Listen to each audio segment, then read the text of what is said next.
Olá, tudo bem com você? Chegamos ao capítulo 24 deste livro maravilhoso, o livro Grande Conflito, capítulo que tem como título O Sacerdote. Estamos aqui analisando uma série de capítulos que tratam do desapontamento de 1844, da verdade sobre o santuário terrestre e celestial, e hoje o foco do capítulo aqui é justamente o nosso sacerdote celestial, Jesus Cristo, e sua missão também pela humanidade. Se você ainda não começou a leitura do livro Grande Conflito, se você ganhou de presente, ou se está distribuindo esse livro para amigos, para colegas de trabalho, para familiares, por que não começar a leitura? Convido você a conhecer a mensagem transformadora desse livro. Eu o li pela primeira vez uns 30 anos atrás e realmente foi uma experiência maravilhosa.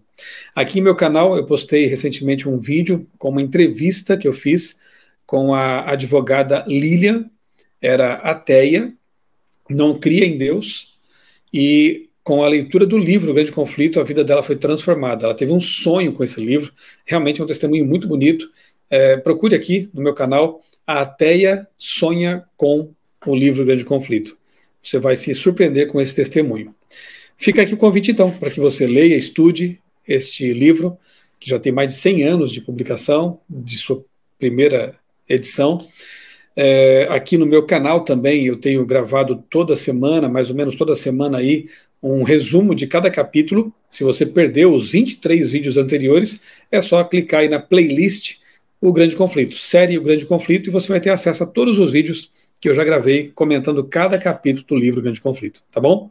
Vamos lá então, vou ler aqui alguns trechos e comentar. Capítulo 24, O Sacerdote. O erro, que diz respeito ao desapontamento de 1844, como já vimos, o erro não estivera no cálculo dos períodos, mas no evento que aconteceria no fim das 2.300 tardes e manhãs, ou 2.300 anos proféticos, como já vimos, compreendidos entre 457 a.C., com o decreto de Artaxerxes, e finalizados ali em 1844, 22 de outubro, que é o dia do Yom Kippur celestial, o dia da expiação, quando a verdade do santuário começa a ser restaurada. Cristo não viera à terra, mas ao lugar santíssimo do templo celestial. Isso a gente vê em Daniel capítulo 7, verso 13, que diz assim: eu estava olhando nas minhas visões de noite, e eis que vinha com as nuvens do céu, um como o filho do homem, não para a terra, mas dirigiu-se ao ancião de dias e o fizeram chegar até ele. Essa é a descrição do que aconteceu no Santuário Celestial em 1844, Jesus passando do lugar santo para o lugar santíssimo, na presença do ancião de dias, que é o próprio Deus Pai. Mais adiante ela diz assim: assim trarão ao Senhor ofertas com justiça, Malaquias 3, 2 e 3. Aqueles que estiverem vivos na terra, quando a intercessão de Cristo terminar, terão que comparecer diante de Deus sem mediador. Suas vestes devem ser imaculadas. Seu caráter precisa estar purificado do pecado pelo sangue aspergido. Pela graça de Deus e o próprio esforço diligente, caprichoso, esforçado, devem ser vencedores na batalha contra o mal. Olha que interessante aqui, né? Suas vestes, é um símbolo do caráter mesmo da pessoa, devem ser imaculadas. Seu caráter precisa estar purificado do pecado pelo sangue aspergido. Então, o que purifica o nosso caráter do pecado? O que nos torna santos neste mundo impuro? O sangue de Jesus. O sangue do Cordeiro, como diz Apocalipse. Então, a nossa vitória, a nossa purificação, a nossa santificação dependem de que o sangue de Cristo seja aplicado sobre nós. É uma obra que Jesus está realizando neste momento no Santuário Celestial, aplicando sobre aqueles que se arrependem e confessam os méritos de seu sangue derramado na cruz. Então, enquanto o juízo investigativo está em andamento no céu, neste momento, enquanto os pecados dos pecadores arrependidos são removidos do santuário, o povo de Deus na terra deve se envolver na obra especial de deixar o pecado de lado. Essa obra é apresentada na mensagem de Apocalipse 14. Quando essa atividade for concluída, os seguidores de Cristo estarão prontos para a sua vinda. Então, a igreja que nosso Senhor A igreja que nosso Senhor receber em sua vinda será sem mancha, nem ruga ou coisa semelhante, mas santa e inculpável, como diz Efésios 5:27, porque Jesus a terá purificado, terá removido as manchas do povo de Deus, porque eles confessaram seus pecados e foram perdoados. Pela graça de Deus e o próprio esforço diligente, ou seja, Jesus nos salva e depois de salvos, nós temos que fazer a nossa parte, que consiste em ler a Bíblia, ir à igreja, testemunhar do amor de Deus, do que Ele tem feito por nós, orar todos os dias. Esse esforço por manter nossa comunhão com Deus deve ser uma constante em nossa vida. Note que é dito sobre Jó que ele era um homem justo, íntegro e que se desviava do mal. Não bastava ser justo, íntegro, uma pessoa que foi salva pela graça de Cristo. Ele procurava também, com sua vontade santificada, desviar-se dos caminhos maus. Quando ele sabia que ia se deparar com algo que ia tentá-lo a cair ao pecado, ele passava longe daquilo. No caso de José também, um bom exemplo, o jovem José lá no Egito, ele sabia que em certo local, de alguma forma, haveria uma tentação ali preparada pela esposa de Potifar, e ele então se desviava, evitava aquilo ali. Então é conscientemente evitarmos, nos esforçarmos para viver uma vida santa, porque somos salvos pelo sangue de Cristo. Claro que esse esforço não tem nenhum mérito salvífico, mas nos ajuda nessa caminhada para nos mantermos no caminho da salvação. Mesmo que você acorde, quem sabe um dia sem vontade de orar, sem vontade de ler a Bíblia, faça isso. Faça esse esforço diligente, como diz Ellen White, para que você possa manter essa comunhão com Deus. Ok? A vinda de Cristo como sumo sacerdote ao lugar santíssimo para a purificação do santuário, a vinda do Filho do Homem ao ancião de dias e a vinda do Senhor ao seu templo, lá em Malaquias 3:1, são o mesmo evento. Isso também é representado pela chegada do noivo ao casamento na parábola das 10 virgens de Mateus 25. Ellen White aqui mostra os paralelos que há então entre Daniel 8:14, Daniel 7:13, Malaquias 3:1 e Mateus 25, eventos paralelos. A noiva representa a cidade santa, e as virgens que saem para encontrar o noivo são um símbolo da igreja. No Apocalipse, o povo de Deus é descrito como convidado das bodas. Se eles são convidados, não podem ser a noiva, porque a noiva é quem convida. A noiva e o Espírito convidam, venha. Cristo receberá do ancião de dias no céu a autoridade, glória e o reino, a Nova Jerusalém, a capital de seu reino, preparada como uma noiva adornada para seu marido, como está em Apocalipse 21, verso 2. Quando ele receber o seu reino, virá como Rei dos Reis e Senhor dos Senhores, resgatar seu povo, que comerá do banquete das bodas do Cordeiro. Vai ser a grande festa de casamento no céu, os remidos com o Cordeiro e a sua noiva.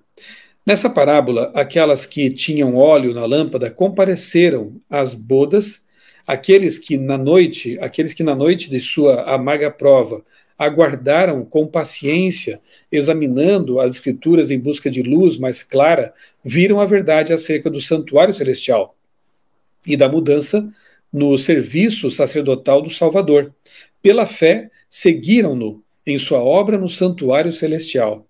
E todos aqueles que aceitarem as mesmas verdades, seguindo a Cristo pela fé, à medida que ele desempenha uma última obra de mediação, entrarão nas bodas. Essa é a nossa grande esperança, de um dia participar dessa festa das bodas, do casamento do Cordeiro com a sua noiva. De maneira semelhante, na parábola de Mateus 22, agora ela cita uma outra parábola, o julgamento acontece antes das bodas. Antes do casamento, o rei entra para ver se todos os convidados estão usando as vestes nupciais, o manto imaculado do caráter lavado no sangue do Cordeiro. Lembra da parábola? Ele convida as pessoas para o casamento, para a festa do casamento, e fornece as roupas. Isso, mais uma vez, nos mostra que ter um caráter puro, purificado pelo sangue de Cristo, não tem nada a ver com nossos eventuais méritos. Ser salvos e poder um dia participar das bodas do Cordeiro não tem nada a ver com mérito próprio. As vestes puras e imaculadas serão fornecidas pelo Senhor da festa, por Deus. Então, ele vai verificar se as pessoas aceitaram suas vestes. De acordo com o exame de Deus, todos aqueles que estão trajando as vestes nupciais são aceitos e julgados dignos de sua parte no reino de Deus e de um lugar em seu trono. São julgados como dignos, são tidos como dignos, porque aceitaram as vestes puras e as vestiram. E essas vestes, então, são aquelas. São os méritos de Cristo que substituem a nossa indignidade. Jesus nos oferece seu sangue remidor e assume sobre si nossos pecados. Essa obra de exame do caráter corresponde ao juízo investigativo, a obra final no santuário do alto. Sim, é óbvio que se antes de as pessoas poderem ser aceitas na festa de casamento é feita uma inspeção para ver se elas estão trajando as vestes puras da justiça de Cristo, isso quer dizer que essa inspeção, esse juízo, esse julgamento, acontece antes da festa. Portanto, antes da volta de Jesus. Então, antes de Jesus voltar para nos dar o galardão, vida eterna ou não, é preciso que haja um julgamento pré-advento, um juízo investigativo, um juízo anterior à volta de Jesus. Isso é muito claro na Bíblia. Ainda há uma porta aberta para o santuário celestial, onde Cristo ministra pelos pecadores. Sim, hoje ainda a porta está aberta e nós podemos entrar por ela. Veja, assim as pessoas conseguiam entender o significado das seguintes palavras de Cristo em Apocalipse, ditas especialmente para este tempo. Apocalipse 3, 7 e 8, que diz: Estas são as palavras daquele que é santo e verdadeiro, que tem a chave de Davi. O que ele abre, ninguém pode fechar, e o que ele fecha, ninguém pode abrir. Eis que coloquei diante de você uma porta aberta que ninguém pode fechar. Ele é a porta, ele abre a porta, e ninguém pode fechar quando ele faz isso. Então aproveite esse momento em que a porta está aberta, em que a oportunidade de salvação ainda existe. Mas aqui na última página desse capítulo, na página 183, da edição missionária, é dito assim: no cerimonial simbólico, quando o sumo sacerdote entrava no lugar santíssimo, todos os israelitas precisavam se reunir em torno do santuário e humilhar o coração perante Deus, a fim de receber perdão dos pecados e não ser eliminado da congregação. Muito mais essencial em relação ao dia final da expiação é compreender a obra do nosso sumo sacerdote e saber quais deveres são exigidos de nós. Sim, porque antes de haver o dia da expiação, o Yom Kippur, no santuário terrestre, é dito na Bíblia que os israelitas precisavam afligir a alma, estar num estado de humilhação, de contrição do coração. E se estamos vivendo agora o dia do Yom Kippur no santuário celestial, o verdadeiro dia do Yom Kippur, como temos que viver? De modo irreverente, descuidado, despreocupados em relação à nossa vida, ao nosso preparo. Pelo contrário, é hora de vivermos em aflição de alma, em contrição, pedindo a Deus perdão de nossos pecados, buscando ter uma vida pura, santa, perdoados os pecados. Esse é o sentimento que temos que ter enquanto aguardamos a volta de Jesus. É o temor de Deus em nosso coração. O céu enviou uma mensagem ao mundo por meio de Noé, não foi verdade? E a salvação das pessoas dependia de como reagiriam à mensagem, se iriam entrar na arca ou não.